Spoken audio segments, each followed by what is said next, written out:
Welcome back to the deep dive, where we take these really specific manuals, guides, research, Mm, the documents most people just skip over, and give you the ultimate shortcut to being well informed. exactly. Today, we are marching into a world that is defined by inches and by seconds. We're talking about the detailed and honestly often surprising world of military and civilian color guard protocols, their equipment, and all those drill movements.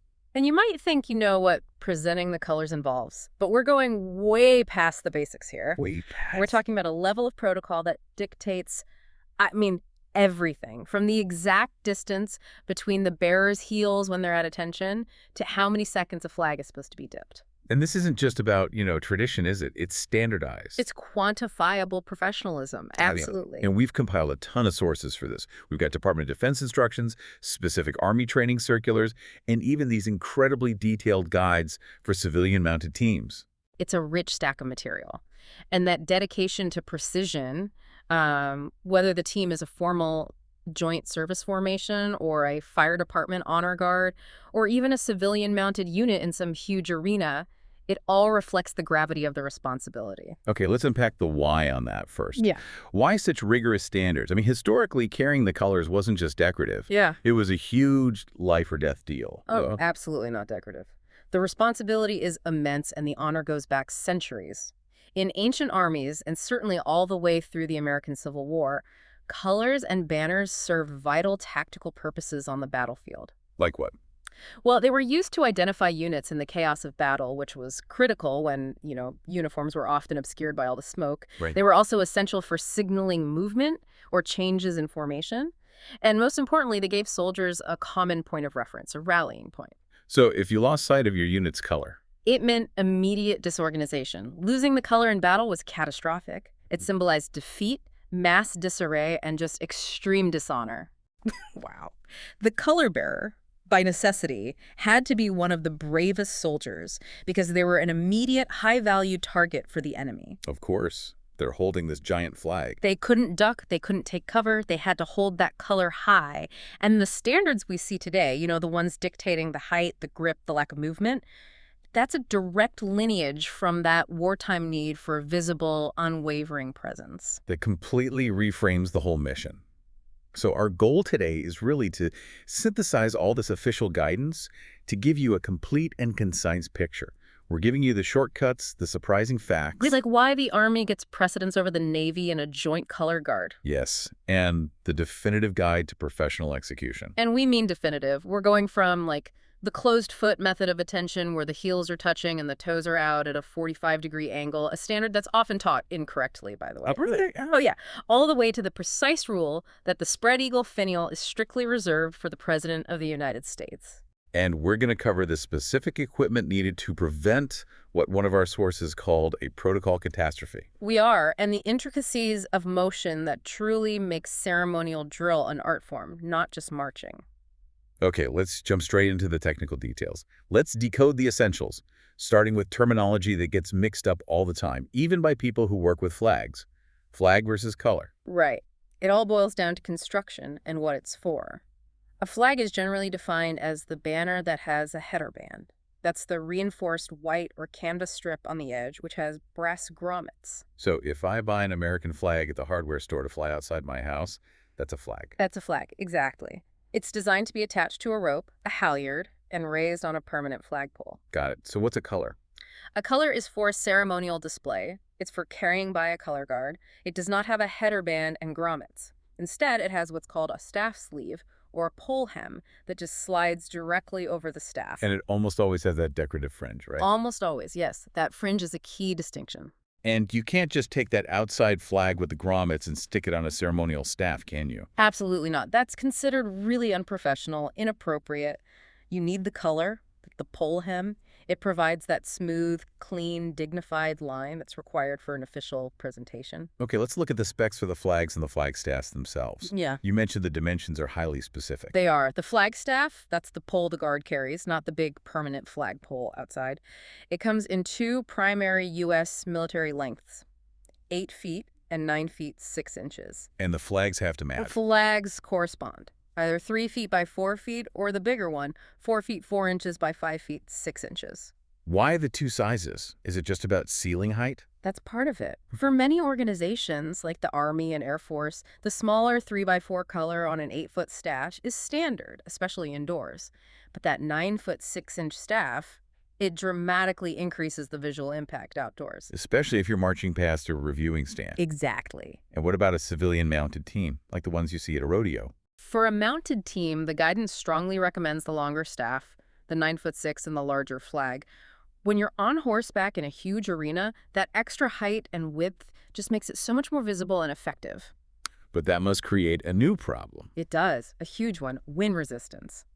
The bearer has to compensate for that drag, and sometimes you're fighting a tremendous pull. That's why the proper grip and the harness are so crucial for stability. That makes sense. What if an organization needs to display state colors indoors, like in a lobby, and the state flag naturally comes in a 3x5 size? Good question. For a formal indoor static display, the suggestion is to have all staffs the same length, usually 8-foot staffs, carrying 3x4 colors.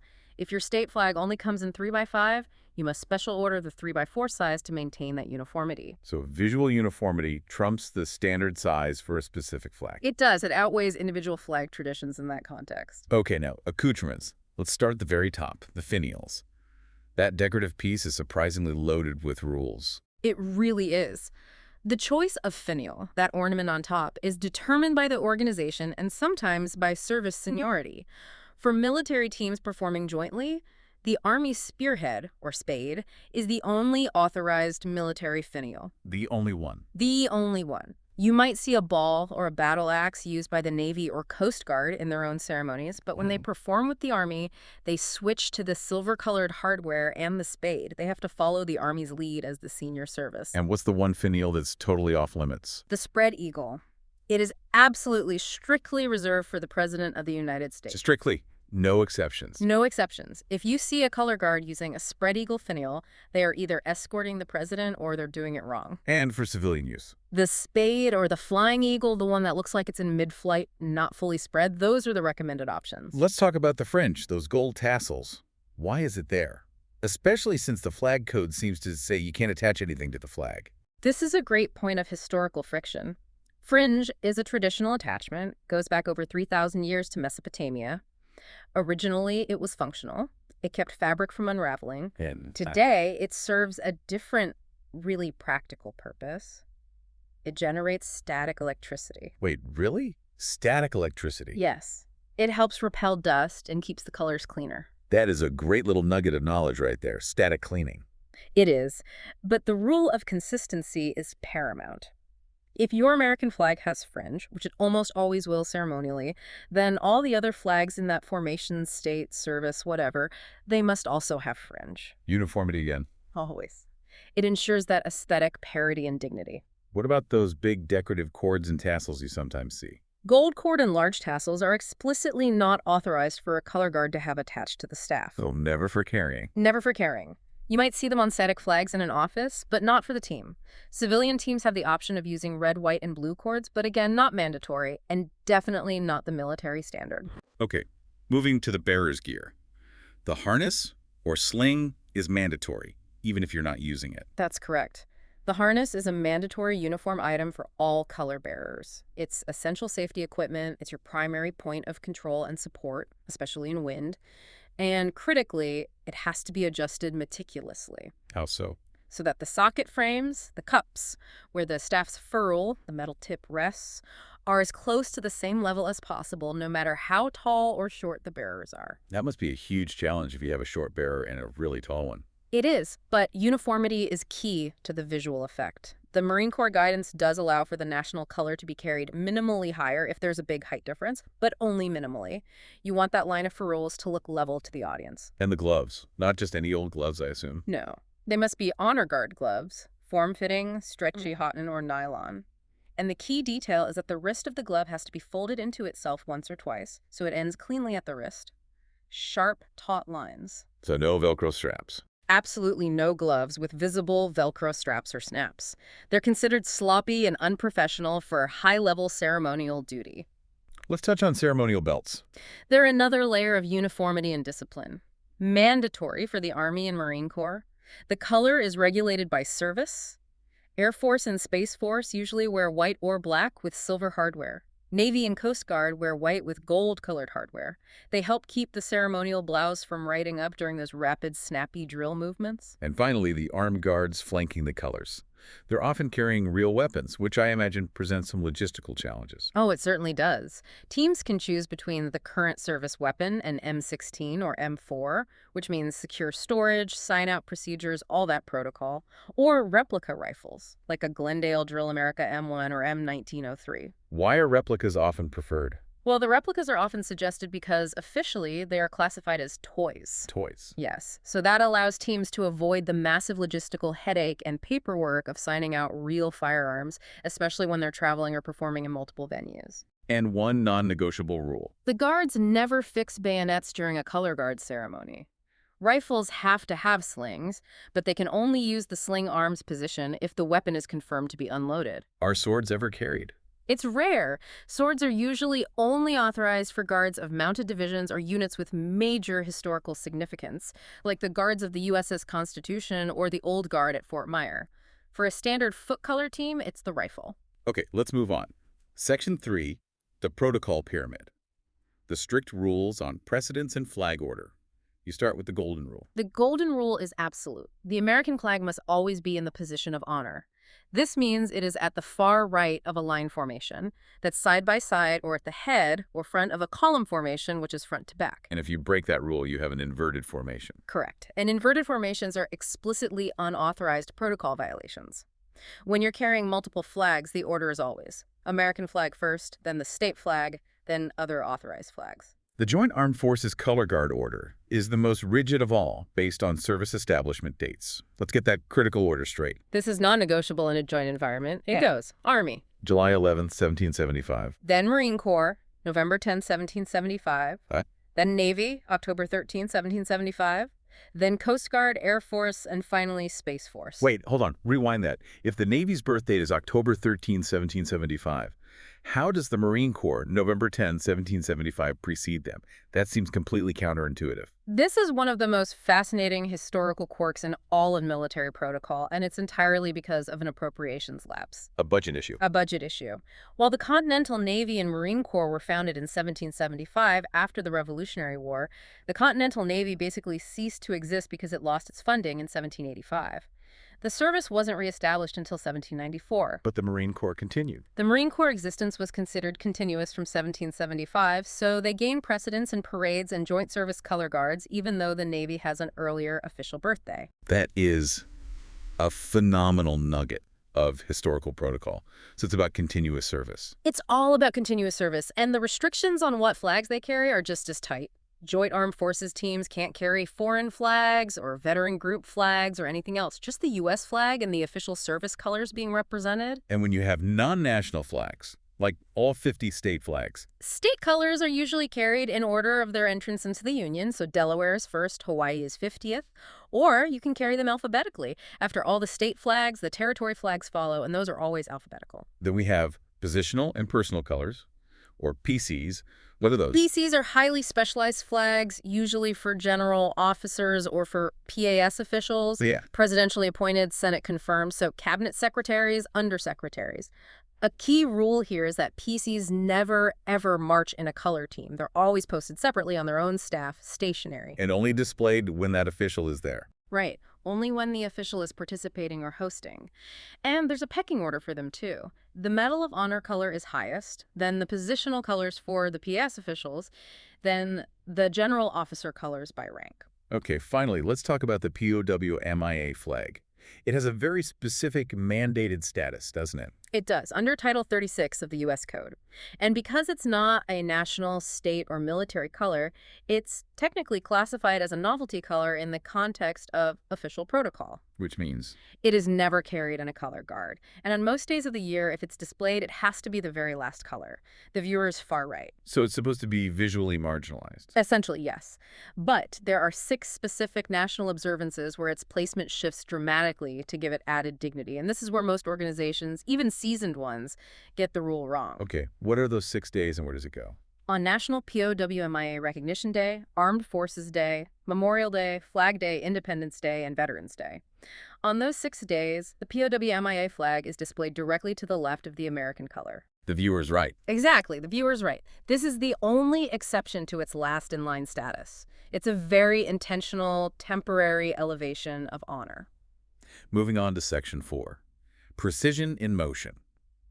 This is where the training really shows.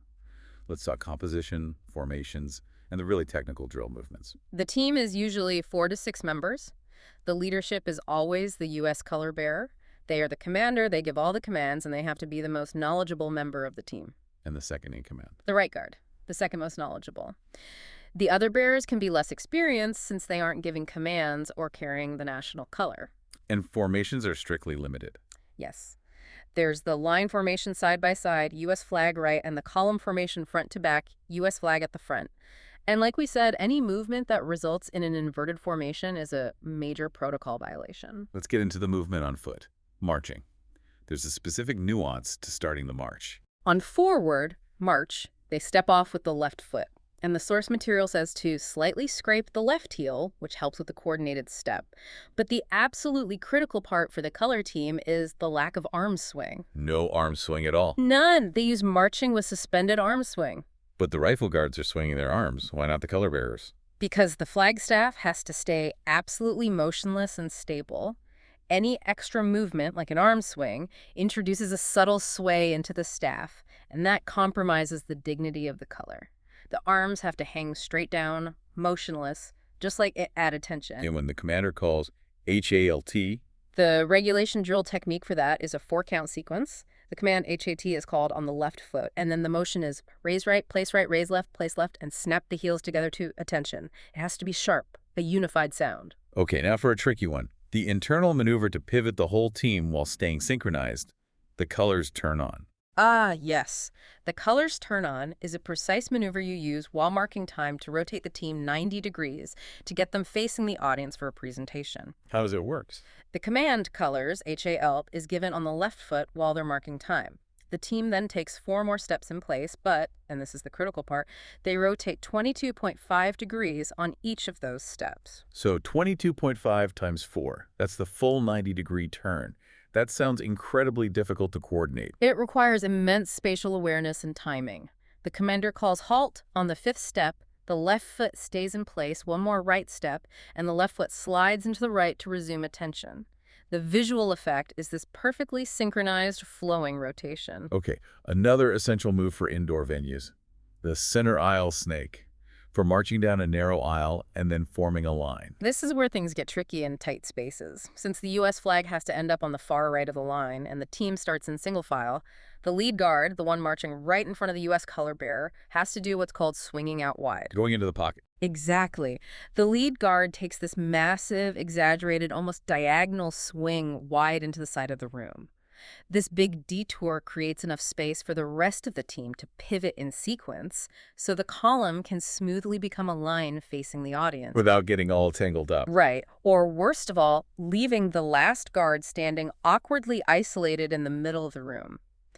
The width of that swing out is directly proportional to how many color bearers are on the team. I can just imagine that going very wrong if the lead guard miscalculates that pocket space. It's the most common point of failure for an inexperienced indoor team. Yeah. If that lead guard doesn't swing wide enough, the whole team just jams up and the effect is ruined. Let's switch gears to the mounted color guard, specifically how equestrian teams handle this on horseback. This is drill, but with a 1,500-pound unpredictable animal under you. In movements like splitting and rejoining, where the team rides around opposite sides of an arena, the American flag bearer has to circle on the outside of the other flags. And when they come back together, the American flag has to cross over first to take that final presentation position on the far right. Precedence requires it, even if it means crossing traffic. and just for circling the arena. The team moves counterclockwise, and the American flag is always on the outside of the circle, closest to the wall or fence. Again, maximizing its position of honor. There's also this pre-mounting ritual, the transfo of flags. Yes, a key moment of formality. The commander says, "Post," and the flags are handed off, starting strictly with the U.S. flag. Both the person on the ground and the rider have to make sure the ferrule, the metal tip, is properly seated in that stirrup adapter. We talked about that earlier, the protocol catastrophe prevention device. That's the one. If they miss, the rider has no stability, and the staff becomes a hazard. After the handoff, there's a formal salute. For civilians, it's a 2-count hand over the heart. Okay, let's dive into Section V, the art of the staff. The specific movements for handling the flag staff itself. Right.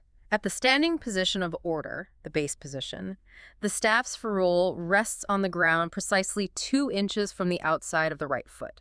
Centered. 2 inches, that's specific. Very specific. The right hand grasps the staff in the V grip, fingers extended and joined, securing it tightly against the body. This maximizes stability and uniformity. What happens at parade rest?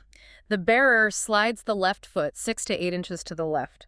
But, and this is critical, the right arm remains fully extended downward in that V grip, tight against the staff. You do not slide the right hand up the staff like you would with a rifle. Oh, left hand. Goes to the small of the back, fingers joined. Again, that rigidity prevents any swaying of the color. When marching, the team uses port arms or angle port. It's angle port. Angle port is the preferred marching position. The staff is held next to the right hip, angled about 45 degrees forward from horizontal. The right arm is fully extended backward, thumb tucked, resting on top of the staff. And the general carry position staff on the shoulder is not authorized for a color guard. It is not. It's specifically unauthorized because it allows for too much movement and wobble. When marching, the color has to appear as rigid and unwavering as possible. Angle port helps achieve that. Transitioning to right shoulder arms, used for moving indoors with high ceilings or outdoors? This sounds complex. It is. The first step is the hand flip, moving the right hand to the thumb behind position, which the Marines call the weak grip. This sets the hand up to support the weight. To lift the staff, you can use the launch method. The launch method. You quickly launch the staff off the ground, letting it slide upwards a couple of inches through your right hand before you regrasp it. It keeps the bearer's hand from ever going above eye level, maintaining that sharp, rigid posture. Fascinating. Now let's talk about the key visual sequence. Present arms and dipping. This is where the rules are absolute based on the flag you hold. This is the ultimate protocol test. The American flag and any other national flags carried with it must never, under any circumstance, be dipped to any person or symbol. Never. But all organizational colors, state, service, veteran groups, they must dip. So if the command present ARMS is given, the U.S. bearer stands rigid, while the state flag bearer moves. How is the dip done? The non-national color bearers dip their color forward by extending the right arm. While a 1-count dip is the regulation standard, the ceremonial standard is a precise, smooth, 3-second, 3-count dip, where the staff stops at a 45-degree angle. And the bearers have to stay aligned with each other during that. They do. Their staff angles must remain aligned with the person to their right. That distinction, the U.S. flag not dipping, that carries massive symbolic weight. Exactly. It signifies that the national color is subordinate only to God or the flag of another nation's head of state when visiting, not to any person or organization within the United States. You mentioned wind resistance before. What are the actual subdued commands to manage the staff in high winds? These are called softly, so only the team can hear. They follow escalating levels. First is bearers ready to. Ready to. The bearer moves their left hand down to the harness socket and pushes down to brace the staff. Simple bracing. And if it gets windier? Bearers ready slide. The left hand slides up the stack to under and touching the right hand. This increases leverage. It's the most common regulation bracing technique. And for the strongest winds? Bearers ready step. This is the final level. The bearer will pivot slightly to increase their base width, absorbing the wind load with their body and legs. Okay, briefly, how does this contrast with the rifle guards and their manual of arms? It's a world of difference. The Guards rifle manual is all about discrete, hard counts. Transitioning to order arms with an M1 Garand takes 5 distinct counts, ending with a sharp crack of the rifle butt on the ground. And the flagstaff. The flagstaff manual has no counts for quick moves like right shoulder, or it uses those smooth 3-second ceremonial movements for dipping. The rifle guard's movement emphasizes the weapon as an instrument of force. The color bearer's movement is designed to eliminate movement and emphasize dignity. Let's move on to Section 6, Related Ceremonies and History, starting with the very intricate 6-man flag fold for a full honors funeral. This is a ceremonial art form. It's extremely specific. The six-man team starts with the flag spread over the casket. The key to the first stage is executing the 2.5's 3 specific folds, each covering precisely 2.5 stripes. And the team has to keep the flag under tension. Immense tension. This ensures the folds are crisp and sharp, and it eliminates any excess material, which is critical for the geometry of the final triangle. After those initial folds come the horizontal folds. Right. The half fold, then the quarter fold. After that second horizontal fold, they begin the triangle folds, starting from the stripe end, and here is the most critical rule of thumb. Yes. The tip of the first fold to enter the union, the blue field with the stars, should not pass the second star. Wow, that is an astonishing level of detail. Aligning the fold tip with the second star. Why that one? That alignment ensures the final tuck will be clean, secure, and tight. It results in a perfect triangle with only the stars visible, no red or white showing. It removes any guesswork. And once it's folded, there's the inspection. Yes. The designated member, called fold, receives the flag. They cradle it, bring it to their chest, head down, eyes down, and do a silent visual inspection. This is the only time the flag should be manipulated before it's presented. If there's an imperfection, they use subtle hand movements to fix it. Let's clear up a huge misconception about the firing party. The difference between the 3-volley salute and the 21-gun salute. Oh, this one is so common. They are completely different ceremonies.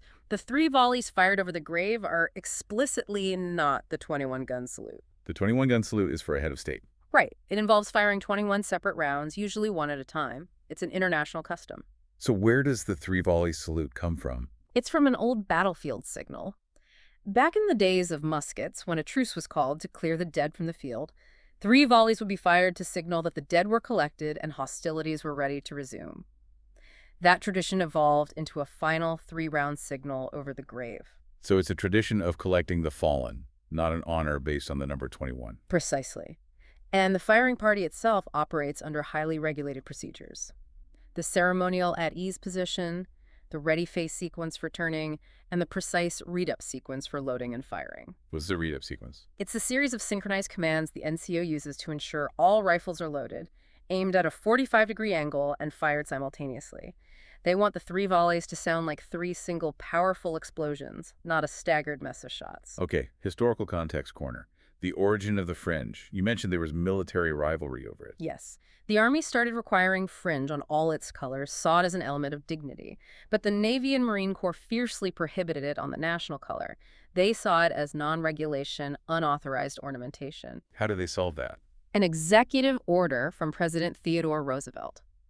He standardized the use of the national color, effectively mandating fringe for ceremonial use and aligning all the services under one visual standard, even if the Navy and Marines grumbled about what they saw as Army protocol.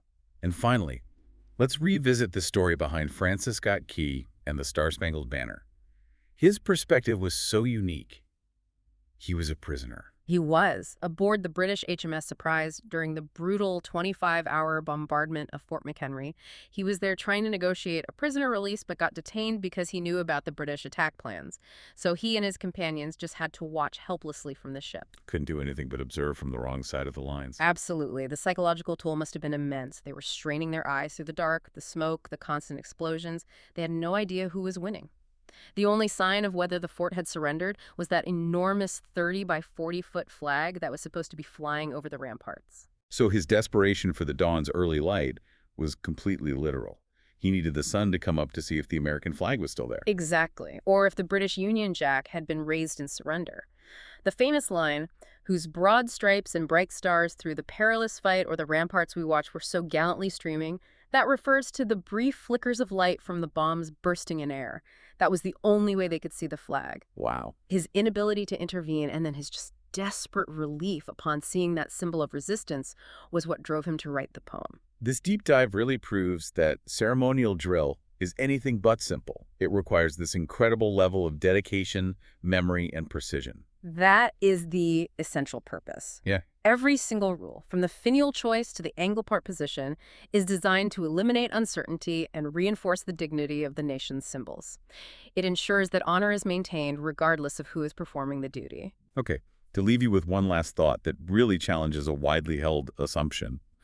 We all hear the myth that nothing can be flown above the American flag. It's one of those rules everyone just knows. And while that rule is generally upheld with extreme rigor, there is a specific authorized exception. It's supported by a Navy tradition and even some state laws, like California's. An exception. The only pennant or flag that may be flown above or to the right of the American flag is the Christian flag or pennant. That's fascinating. And that's only authorized by whom? It's specifically allowed by the Navy during divine worship led by the fleet chaplain while they're aboard a vessel. This practice has been upheld by legal rulings that acknowledge the intersection of military custom and the need to accommodate religious practice. Even when it seems to violate that sacred rule of American flag precedence.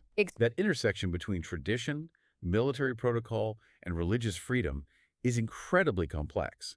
It really raises the question of how all this codified etiquette interacts with guaranteed rights. It's definitely something to ponder the next time you see the colors presented, realizing just how many layers of history and rules lie beneath that simple, perfect formation.